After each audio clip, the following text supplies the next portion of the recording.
بسم الله الرحمن الرحيم. هذا القصيد على العرب الذين خذلوا غزة وأخواننا في فلسطين.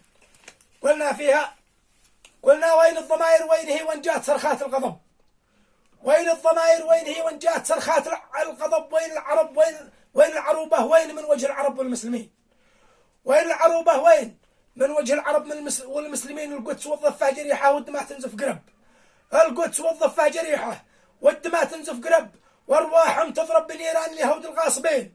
دم الطفولة ذي ينادي ما حدا لب بالطلب والمنكرات أكثر فأكثر، والعرب متفرجين. يا قادة الإسلام عاد الله فوق الناس رب، يا قادة الإسلام عاد الله فوق الناس رب. أقوى من أمريكا ذي لقتكم أذلة خاضعين. ذلتكم أمريكا ولا خفتم من الله يا عرب، ذلتكم أمريكا ولا خفتم من الله يا عرب. ذي أمره المحتوم باينزل على الناس أجمعين. ما جاءنا الإسلام بالذلة ولا جاب اللعب، ما جاءنا الإسلام بالذلة ولا جاب اللعب. ذي رايته عليا وما ينحط مرفوع الجبين. ليش نسكت وارضنا واعراضنا ذي تغتصب، واخواننا تحت الركام اشلاءهم يا مؤمنين. ما ثاير او حد تاثر، لماذا؟ ما السبب؟ ماذا تعلمنا من الاسلام ذي جاب اليقين؟ ما قال لنا الاسلام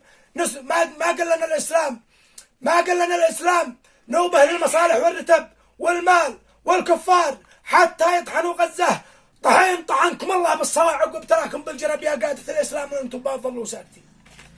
طحنكم الله بالصواعق وابتلاكم بالجرب يا قادة الإسلام لأنتم باظلوا ساكتين. شيطان أخرس ما معه مله ولا دين، هو أدب ذي ما ينكر منكرات الغرب ويشمر بحين. دم الطفولة دم العروبة دم العروبة حار، وإحنا ما عاد إلا اسمه لقب. ما عاد شي نخوه وغير سود الله الجبين. دم العروبة حار وإحنا ما عاد إلا اسمه لقب.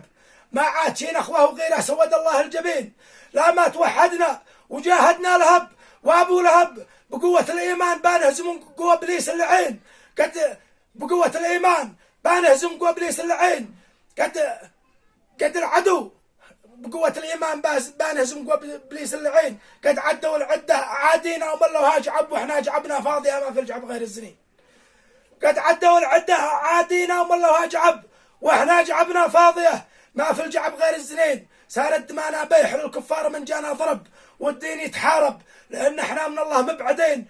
عار علينا لا سكتنا والجرائم ترتكب، واطفال غزة يا عرب تحرق بناء الكافرين. عار علينا لا تركنا القدس لأمريكا حطب. عار علينا يا عرب والخزي في دنيا ودين. دار الفناء من يحسب الدنيا التالي ما حسب انه حيتحاسب امام الله رب العالمين.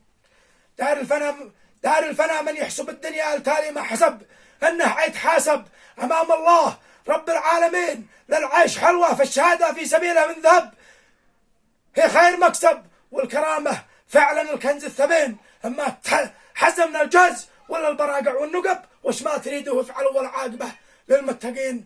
الله اكبر.